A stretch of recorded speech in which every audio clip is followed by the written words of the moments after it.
Assalamualaikum warahmatullahi wabarakatuh. Selamat datang di channel Kawarul Jiwa. Channelnya sang kekasih yang peduli dunia dan akhirat seisinya. Bahasan kali ini tentang makrifat, lebih utamakan dulu syariat akan dapat terlaksana dengan penuh kesadaran. Simak videonya sampai tuntas. Alhamdulillahirabbil alamin, wassalatu wassalamu ala sayyidina Rasulillah sallallahu alaihi wasallam. Amma ba'du. Sahabat-sahabat dimakan Allah, ada selentingan orang berbicara kepada kita. Kajian Ar-Razi itu ketinggian. Itu ma'rifat gak jelas.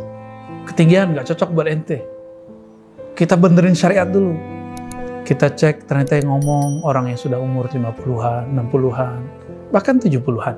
Kalau kita memikirkan, membenarkan syariat yang zahir dulu, kapan mau benar?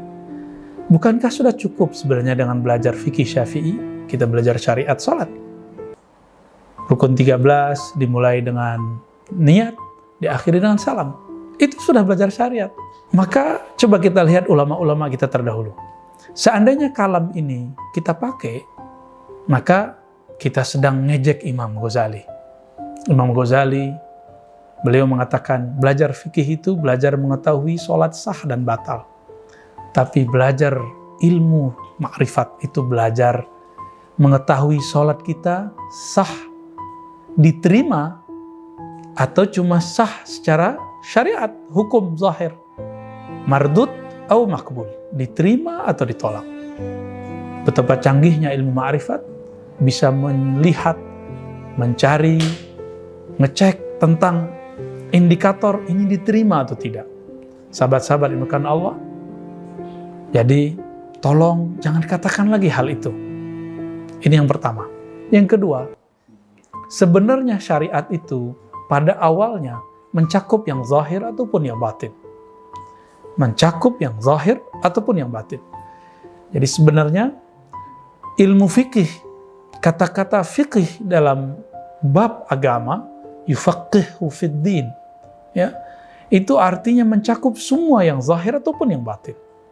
Dalam hadis yang sahih riwayat Imam Bukhari, ada yang mu'allaq, ada yang muttasil, dan riwayat Imam Tirmizi diriwayatkan secara muttasil, secara sambung. Allah apabila menginginkan kebaikan bagi seorang hamba, yufaqihu fid din, maka Allah faqihkan dia dalam syariat agama. Apa artinya, sahabat-sahabat? Karena Allah, syariat itu mencakup semua. Ini bukan kata-kata saya, tapi ini perkataan Al-Imam Abu Hamid Al-Ghazali. Beliau mengatakan dalam Muqaddimah Ihya, fikih itu di awal mencakup zahir dan batin, mencakup syariat, tarekat, hakikat, ma'rifat, mencakup semuanya. Namun karena perkembangan zaman, Imam Ghazali ini hidup di abad ke-4 dan ke-5 Hijriah. Tepatnya abad ke-5 Hijriah, dan meninggal di 505 Hijriah, artinya abad ke-6. Beliau ini sudah menyaksikan dikotomi antara ilmu-ilmu ini. Dalam pikiran kita, ilmu ini boleh terpisah, tapi dalam prakteknya ilmu ini tidak boleh terpisah.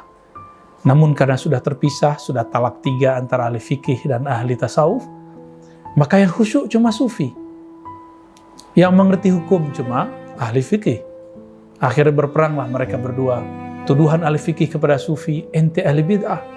Tuduhan sufi kepada ahli fikih, ente sholat tidak pernah khusyuk. Mau sampai kapan perdebatan ini mau kita teruskan? Sehingga kata-kata orang-orang ahli syariat, benerin dulu syariat ente, baru belajar ma'rifat. Udah berumur 50-60, belum juga belajar ma'rifat, belum juga belajar mengenal yang disembah. Sahabat-sahabat dengan Allah, saya tidak mau tertarik dengan perdebatan itu. Kita ambil saja riwayat Imam Bukhari, kalam Nabi kepada Sayyidina Ali dan Mu'az bin Jabal. Apa kata Nabi? Wahai Ali, wahai Mu'az, kamu akan mendatangi qauman min ahlil kitab.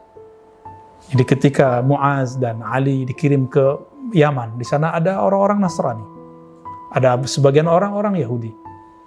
Lalu Nabi mengatakan, engkau akan mendatangi ahli kitab.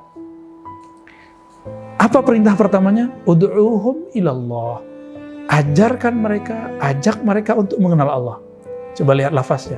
Fa'iza arafuhu. Apabila mereka telah bermakrifat kepada Allah, lalu ajarkanlah mereka sholat. Baru ajarkan mereka zakat, baru puasa, seterusnya dan seterusnya. Berarti kita sudah melanggar hadis Nabi. Nabi mengajarkan ma'rifat kepada Allah dulu, baru sholat. Maksudnya sederhana. Mana mungkin ada orang waras di muka bumi bekerja kepada orang yang dia tidak kenal. Menghormati seseorang, sosok yang dia tidak mengerti siapa orang itu. Masa ada orang berakal, berpendidikan tinggi, bisa baca kitab, apalagi disebut kiai, apalagi disebut habib, menyembah sosok, menyembah zat yang dia tidak kenal. Betapa tidak berakalnya, betapa tidak sesuainya dengan kehendak Allah dan kehendak Rasulullah SAW. Maka berdasarkan hadis Bukhari ini, ud'uhum ilallah, ajaklah mereka mengenal Allah. Faiza arafu, jika mereka telah bermakrifat kepada Allah, telah mengenal Allah, baru ajarkan sholat, baru ajarkan semua yang berkaitan dengan zahir syariat. Maka sahabat-sahabat karena Allah, mari bermakrifat dalam sholat kita. Jangan dipisah-pisahkan, lakukan itu secara bersamaan, karena syariat telah sempurna, ma'rifat yang belum sempurna. Wassalamualaikum warahmatullahi wabarakatuh. Assalamualaikum warahmatullahi